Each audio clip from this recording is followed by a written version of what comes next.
In this video, we're going to be talking about the tendency of so many people to get stuck in habitual patterns where they're not really learning or growing, and how a change of scenery can facilitate this new growth, development, so that you show up more fully present, engaged in life.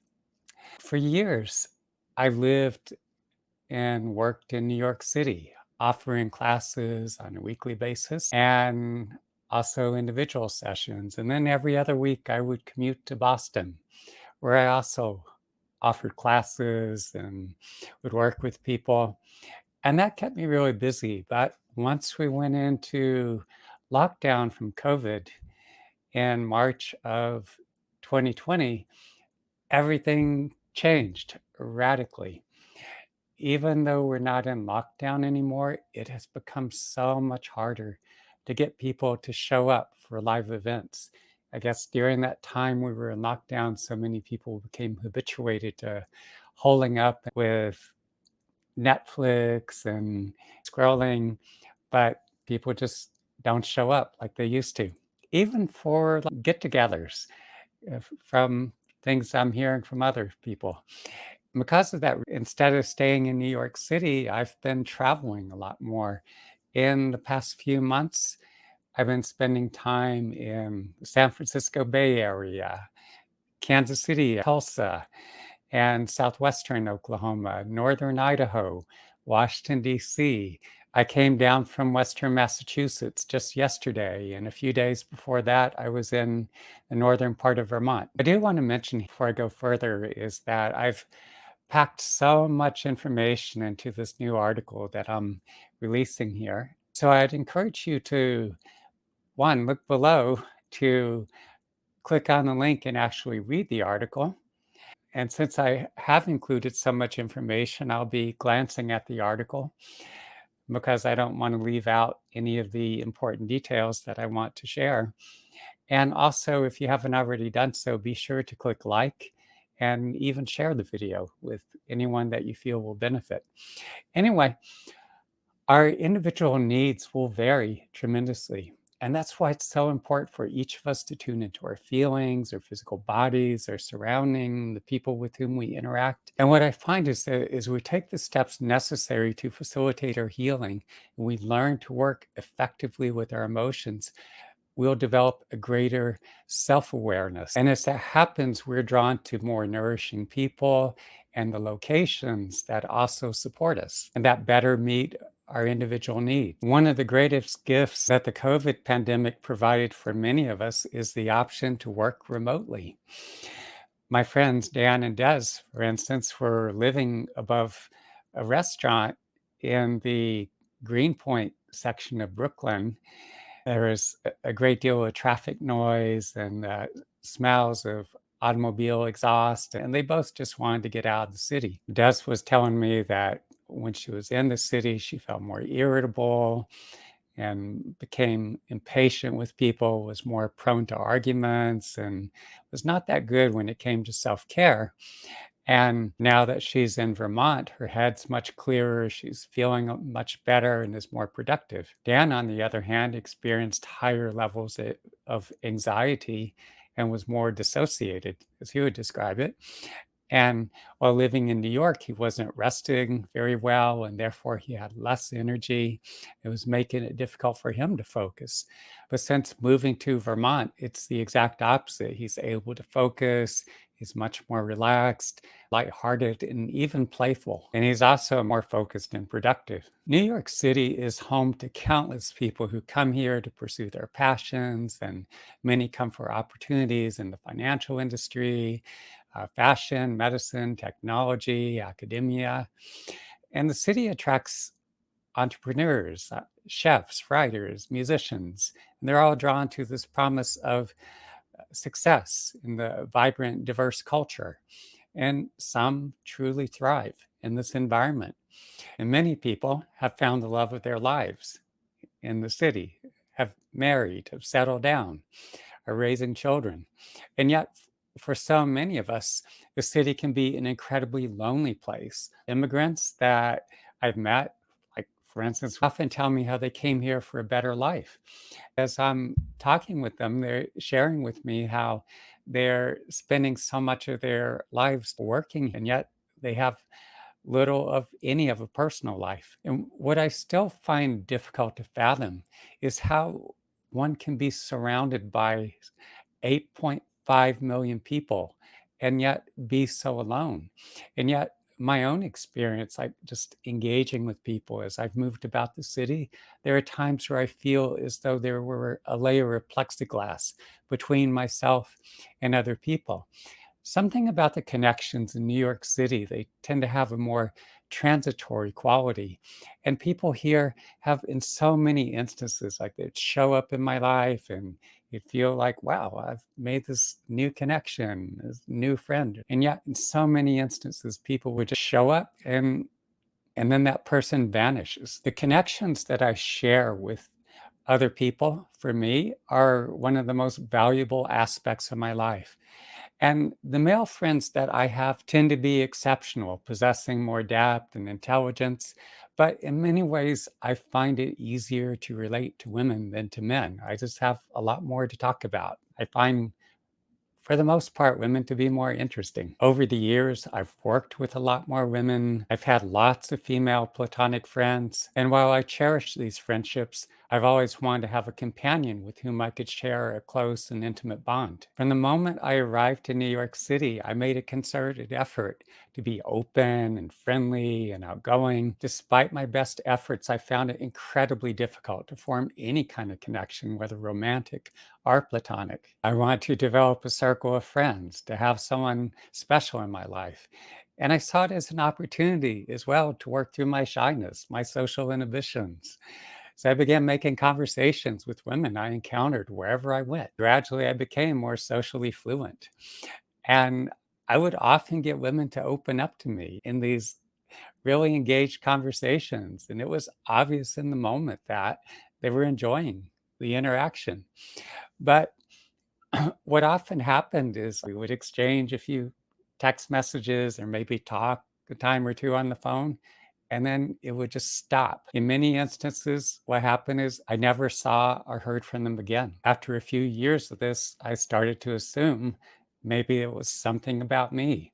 Maybe I'm just not the kind of man that women are attracted to or want anything to do with. And there are times when I went years without even a date. I didn't even have platonic girlfriends just to hang out with. And I suffered terribly because of it. I hate to think of the damage, what it would have done to me had I not had the opportunity to travel to other parts of the United States and countries and other parts of the world where I could have some kind of meaningful connection. But after some time, I realized it's not just the women. It could also be difficult to connect with men in the city. And a big part of it is the fact that people in the city are just so damn busy. There's so many more distractions. And while there appears to be an initial friendliness, there's also this unspoken rule that many people adhere to. It's like you meet people, but the conversation doesn't go any further and you never see them again. And maybe the whole vibe of the city just isn't that conducive to forming close and lasting connections. I also noticed that with many women in the city, there was an acute sense of danger coupled with a pervasive underlying fear and mistrust. I'm so thankful for that reason, for the many opportunities I've had to travel, because people that I've interacted with in other parts of the United States, and while spending time abroad in Japan and China, Argentina, other parts of the world, that people tend to be much more open, relaxed, friendly, and engaging, and that I have found it so much easier to connect and to develop lasting connections. We are all relational beings, inherently wired to seek connection with others. Our well being thrives when we find ourselves in environments when we can connect with people who resonate with us. And these connections are vital in that they provide us with a sense of belonging and understanding, and they create an essential foundation for our emotional and mental stability. It's through these nurturing relationships that we find a means to grow and to heal and transform. Being surrounded by people who understand and accept us makes it easier for us to express our authentic selves and to engage in the world in more meaningful ways. And there's a reason that we feel such a strong desire to be in places where we can connect with resonant individuals. It's not just a preference, it's a fundamental need. In 2002, I had an intuition that I needed to go to Sri Lanka, a small island nation to the south of India. I'd never been there before, didn't know anyone currently living in Sri Lanka at the time, but I had accrued massive amount of miles on United Airlines, and so I booked the ticket. Sri Lanka didn't have so many foreigners visiting at the time because it was in the midst of a brutal war that lasted nearly 30 years. The good thing about that is its culture wasn't so corrupted by tourism. What I found as I began to get out and explore is that Sri Lankans tended to be open and curious and engaging, and people would often come up to talk to me. Before long, I went native, staying out in villages with friends that I was making. And it didn't take long for me to adapt to Sri Lanka. In fact, I felt so comfortable there that I would have much preferred to have stayed in Sri Lanka to make it my primary home base. And yet, because of the economic disparity, I was forced to return to the United States for work. Back in the United States, I worked primarily in New York City and Boston. I'd be working my ass off for months on end, hardly taking any days off, working extraordinarily long hours. And then I would get on the plane and head back to Sri Lanka, where I actually had a personal life. After the war ended, I ventured up to the northern part of the country and I spent a lot of time in the former war zone. I got to be friends with a number of former rebel combatants, former members of the LTTE, Liberation Tiger Tamil Elam, are otherwise known as Tamil Tigers. I attended festivals at the Hindu temples and I felt like I was getting to be a part of the community. Relationships in Sri Lanka are definitely not without their own set of problems, as the island nation, like everywhere you go, has its own flavor of dysfunctional relational dynamics. Many Sri Lankans have absolutely no sense of boundaries.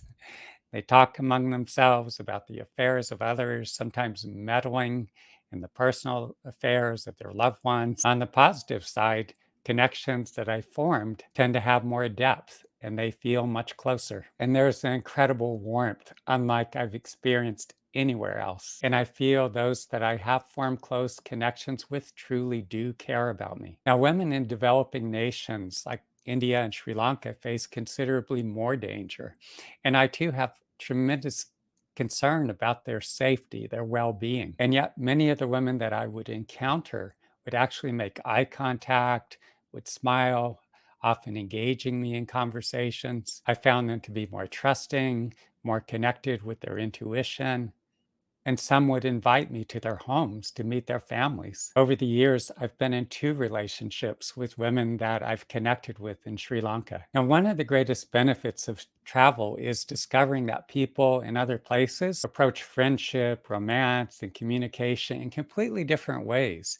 And this will challenge your assumptions about what's normal and healthy in relationships and prompt you to reconsider how you engage with other people and your expectations. And that often leads to newer and healthier ways to connect. And even if you've struggled in relationships, as I have, possibly with flakiness and the game playing that's so prevalent in our dating culture, or you feel as though you're just not on the right wavelength, traveling and interacting with people from these different cultures may lead you to establish a deep and meaningful connection with someone you meet along the way. There could be considerable sacrifices, a cost to pursuing our dream.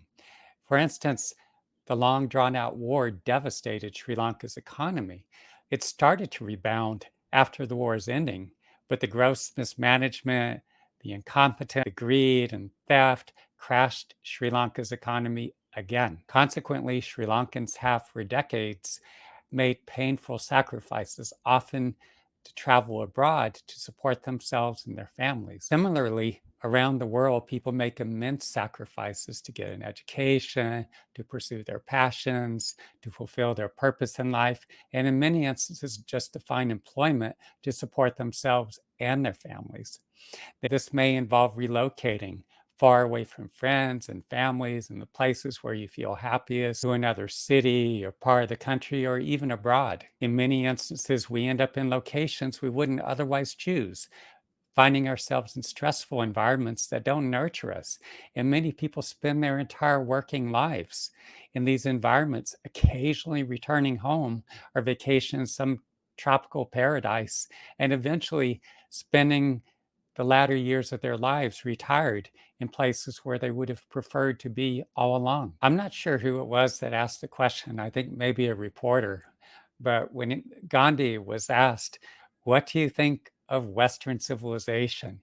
he responded by saying, "I think it would be a good idea." And one of the things I most enjoyed about the time that I've spent in China, India, out in the villages in Sri Lanka was getting as far away as I could from Western civilization. I often found myself among people whose skin color and their physical features varied greatly from mine. They also spoke languages and listened to music and danced and participated in rituals, ate foods, and in some instances wore clothing that I was completely unfamiliar with. I spent a lot of time in parts of China and Sri Lanka and India where many, if not most, of the locals didn't speak English. And despite the language barrier, I still managed to relate to the people I encountered, even though we couldn't speak or understand each other's languages. In some instances, I might have a friend to help interpret, but often I had to rely on Google Translate. And before Google Translate became available, I had to rely on these pocket dictionaries with English and the local language. Finding places to stay and determining what bus or train to get on, that could be quite challenging. And sometimes, because of the ensuing confusion, I ended up on the wrong bus and or train and heading off in the wrong direction. And I'd get off somewhere and then I'd find myself out in some place and then I'd have to find a way to get to my intended destination. But for the most part, people were understanding and they were kind and they do whatever they could to be helpful. Now, we all perceive the world through a set of filters, primarily shaped by our lived experiences and a collective reality shared with those around us. In the United States, the prevailing worldview is deeply rooted in the Judeo Christian tradition as well as Western European culture. Even if we don't embrace Christianity, it still significantly influences our culture and the frame through which we view reality because it permeates so many aspects of our society. Additionally, our perceptions are influenced by political affiliations, whether liberal or conservative. They're heavily shaped by the narrative spoon fed to us through the media, through corporate interests, and these various factors collectively shape our understanding, and in many instances, misunderstanding and distorted maps of reality. The more I spend time among diverse groups of individuals with vastly differing customs and beliefs, the more evident it becomes that we all view the world through a set of filters shaped by our own culture, nationality, religion, geography, local politics, and other predominating influences, and our own unique set of experiences. I find that being among diverse groups of people helps me to be more open, more flexible, and tolerant, to become more empathetic. It's also helped me to develop a lot more depth and dimension. And when it comes to certain foods, no matter how much someone may try to persuade you, if you dislike or hate the taste, it's unlikely to change. Personally, I never cared for the taste of vanilla or mayonnaise or oatmeal. Similarly, I never related to Christianity, although it was force fed to me during my later childhood and adolescence, it always felt foreign to me. And there were many aspects of it that just didn't make sense. For some time, I went along with it because at the age of 10, the minister of the church I was forced to attend convinced me that I would burn in hell for all eternity if I didn't accept Jesus as my Lord and Savior. But I couldn't help but question during those years. There's part of me that would be thinking, what kind of a God would consign the vast majority of humanity to eternal damnation? And like so many other people, I found myself drawn to other spiritual traditions, initially those of the Native American. When I began to hear about the traditional Native American doctors, medicine men and women, about the kinds of visionary experiences they had, the extraordinary healing powers they possessed. At the age of 14, I decided if ever given the opportunity, this is what I would do with my life. I spent much of my adolescence in Southeast Texas, but at 17, I had already taken off on my own and landed among a community of Kiowa Indians in southwestern Oklahoma. Having become so immersed in the native culture, I put together my own feather bustles, like you see these dancers have on their backs, and I had the roach with the eagle feathers and everything. I'd be dancing in the powwows. I'd be sitting up all night with the Kiowa elders in the peyote meetings. And it was in the peyote meeting where I met my mentor, Horace Dalkai. He was one of the last surviving traditional doctors among the Kiowa tribe. During my apprenticeship, Horace transmitted portions of his own healing gifts, and he would then have me go on the vision quest. Vision quest typically involves going out to fast alone in the mountains for 4 days and nights with no food and no water. And I do so in order to earn the right to work with these gifts of healing. There are many instances during the vision quest where I could feel these extraordinarily powerful forces or beings descending into my body. And as that would happen, at times I could feel where past traumas or deeply wounding experiences, many of which I'd completely forgotten about, or maybe I did have some vague recollection, but all this would be coming back and I'd be reliving those experiences and I could feel them being transformed or transmuted. I'd be digesting all that lived experience, all the emotions and thought processes associated with what I'd gone through. And I'd come out the other side feeling much lighter, having integrated and healed and transformed those deeply wounding experiences. Having trained in this tradition, I work as a conduit, allowing these same forces or beings to work through me to facilitate the healing of those that I work with individually. I never cared much for the scriptures of any religion or spiritual tradition. I'm primarily interested in practices that enable me to develop my body and mind and to help me to realize more of my true potential. And I feel that it's profoundly important for each of us to develop a stronger connection with the authentic core of our being that resides deep within us. And by doing so, we develop a stronger connection to the higher power. Over the years, I've developed an extensive system of meditation practices that are in some ways similar to Buddhist mindfulness practices, and yet they also have many specialized applications that are unique to my own system. I later participated in the festivals at the Hindu temples in both India and Sri Lanka, and have incorporated certain practices that originate in the Hindu Vedic system.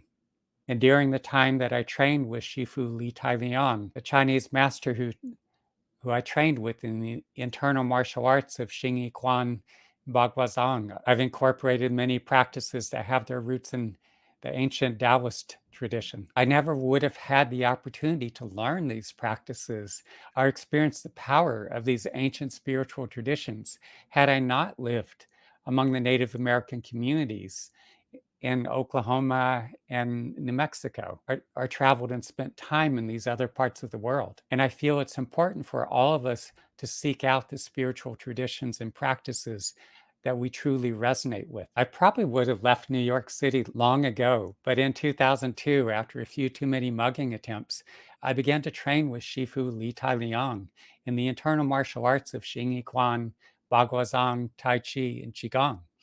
And I spent enormous amounts of time training with Shifu and also practicing on my own.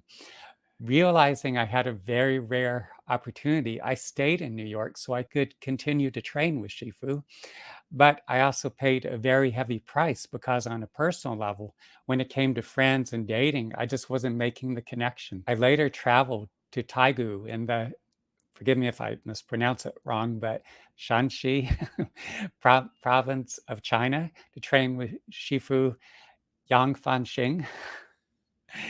And Yang Shifu had this excitable quality about him. He laughed and exuded absolute glee as he tossed people around like rag dolls and whacked the shit out of them while demonstrating the application of the various forms. He usually exercised restraint so as not to seriously harm anyone, but at some point he got a little carried away when he literally ripped a handful of flesh out of the middle of a man's chest while sparring. Some of his friends later had to go down to the police station and vouch for his character, talking the police into not prosecuting Yang Shifu and to release him from jail. While I was there, I bonded with Yang Shifu's toddler grandson, making him smile and laugh. I was just practicing the matching and mirroring skills that I learned while training in NLP or neuro linguistic programming.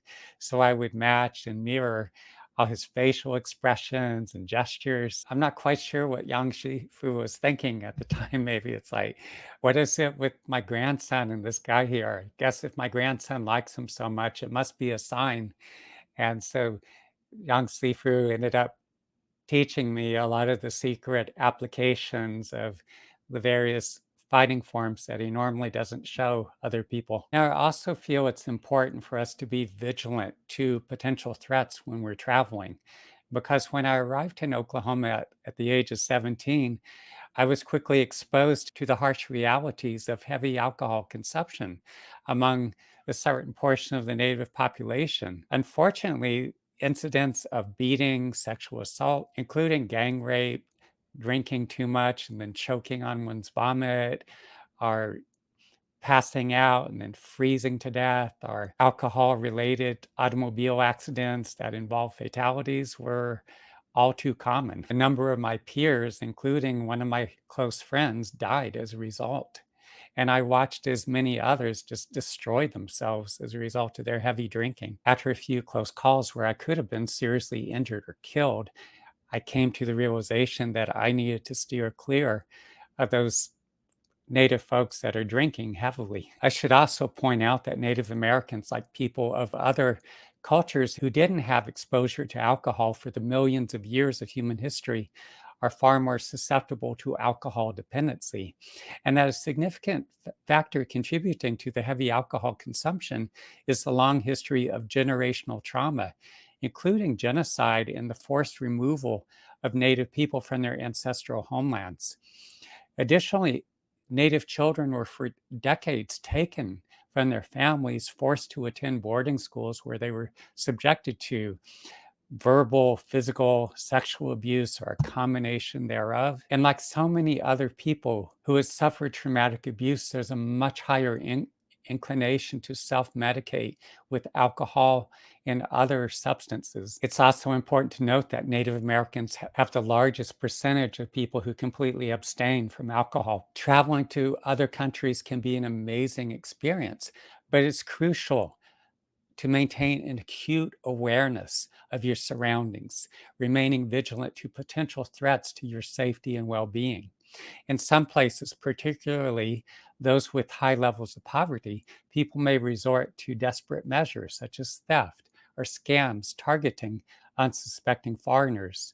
Moreover, there are even more serious dangers to consider, including robbery, kidnapping, the possibility of being held for ransom, or worse, murder. Women, in particular, in some regions, face a higher risk of sexual assault. And unfortunately, the local authorities may not always be reliable or trustworthy, and have, in many instances, been implicated in criminal activities themselves. It's therefore essential to exercise caution when traveling abroad. The dangers that I encountered when living amongst Native American communities in Oklahoma and on the Navajo Reservation in northern New Mexico forced me to develop an instinctual sense to get a feeling for an individual's motives to determine if they posed any kind of a threat to me or to my well being in any way.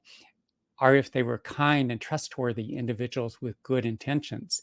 And once again, I found myself having to rely heavily on these same instincts while spending time in both India and Sri Lanka. When I first traveled to the island nation, as I previously mentioned, it was in the midst of a brutal war. Military checkpoints along the roads with heavily armed soldiers behind sandbag barricades were common, and the military would frequently board buses searching for rebel fighters that had infiltrated the South and would arbitrarily detain ethnic Tamils. Those detained, even if they were not involved in the conflict, could be imprisoned, sometimes tortured, or even killed. There is also a thriving criminal underworld, and the police, along with leading political figures, were often linked to it. There's also a lawlessness with many dangerous individuals, some having committed heinous crimes, who should have been locked up in prison, that were roaming freely and being approached at all hours of the day and night, as Sri Lankans often do. As I moved about the island, meant that I had to remain especially vigilant. I often had to read people in a matter of seconds to assess how to respond. Now, for many people, travel and relocating to a new place serves as a mean to escape from their problems. The problem with that is that we all internalize the traumas and other deeply wounding experiences that have occurred from our childhood onward that haven't healed, as well as the dysfunction of our family of origin. And that's why we can never outrun those things residing within us that we rather not face. They will eventually catch up to us. New faces and a change of scenery can help to liberate us from these deeply ingrained holding patterns, providing us with opportunities to engage with other people in the world in healthier ways. Yet, no matter where we go, if we haven't healed these wounds, we tend to attract people and situations that recreate the dynamics, which evoke many of the same emotional responses. Travel can also facilitate renewal after the ending of a relationship, whether it's through a breakup or divorce or the sting of unrequited love. It can be profoundly heart wrenching. In many ways, it's like being engulfed in an emotional storm where every aspect of our life seems to revolve around the person who's no longer there, making it nearly impossible to envision a future beyond the pain. In these moments, the world can appear incredibly bleak, and our existence seems devoid of purpose. Yet, when we find ourselves in new surroundings, a different city, country, or even just a change of scenery, something shifts. Suddenly, we're no longer trapped in the suffocating grip of heartache. Instead, we're immersed in the vibrant tapestry of life unfolding around us. It's as if the very air we breathe carries a sense of possibility, gently pulling us out of the darkness and into the light of new beginnings. For so many of us living in this world where many of us are forced to compete, working, commuting long hours, often behind the screens of our computers, not getting enough rest or exercise, often eating foods that are largely devoid of essential nutrients. Our bodies and minds suffer terribly as a consequence. And we all have a profound need to get back to open spaces in nature, the mountains, the oceans, the open fields, even the depths of the forest. And there's something about being on the earth that helps us to decompress, ground ourselves, and gain perspective. We still have to face the issues and do the deep level processing of our lived experiences and subsequent emotional responses. But when we do so, the earth serves as a tremendous catalyst for our healing. The walking meditation is a great way to tune into your body. Start out by bringing your awareness to what you're feeling, either feelings or physical sensations within your body. Begin to breathe softly, centering your awareness within these feelings and physical sensations, breathing softly and deeply, and begin to walk at a slow, gradual pace. And as you do so, just feel yourself dropping ever deeper into the depths of these feelings and sensations. What I found in doing this practice is that much of the emotion, stress that would normally remain pent up in my body, it's like that would begin to expand around my body. All these emotions and stresses would circulate through the field around my body, and I could feel them being processed. It was like softening, diffusing, neutralizing all that stress and emotion, making it much more bearable, more manageable. And by working with this practice, it helped me to become more comfortably present within my body. Now, for many years, I've been returning to the Wichita Mountains to go on the vision quest. And while fasting for the 4 days and nights, I can feel myself digesting my lived experiences and all the charged emotions and stresses that tend to accumulate within my body. And every time I go through the experience, I feel a greater sense of clarity and a profound sense of renewal, and also have access to greater power and resources that I haven't previously tapped into. As children, we're introduced to a whole new world when we go to school. We learn to read and write. We develop friendships and play games, and we get involved in sports. However, as so many of us grow older, we're no longer venturing beyond the familiar, and many are threatened by or resistant to change. And yet, it's crucial for us to seek out new experiences and to be continually learning and growing. Travel has a unique way of breaking us out of the familiar and compelling us to grow. Our minds, brains, and bodies are predisposed to habitual ways of thinking, feeling, and doing. When we spend too much time in one location, continually visiting the same places, seeing and interacting with the same people, having the same experiences, dealing with the same kinds of situations, thinking many of the same thoughts, and experiencing many of the same kinds of emotional responses. It invariably reinforces our habitual patterns, thereby inhibiting our growth. It's so easy to fall into routines and habits that keep us stuck in our comfort zones. But traveling to and spending time in new places among different cultures, different peoples, disrupts these patterns. It forces us to adapt and explore completely new ways of thinking and living. This experience can be incredibly liberating, offering new perspectives, helping us to break free of our habitual patterns. When you remain continually in the same geographic location, it just reinforces our habitual mindsets and routines, and that makes life very predictable. Conversely, when you're navigating new territory, it shifts our focus outward to the new and unfamiliar reality that we find ourselves in. And this encourages us to be more present in the here and now and to respond more spontaneously to life. It also sparks our curiosity and creativity. The various elements within the environments that we spend time in, whether they be a city or a space in nature, a region or a nation, the qualities of the people with whom we interact profoundly impact us. When these environments and the qualities are not stimulating us, they tend to reinforce our limitations, and that leads to stagnation.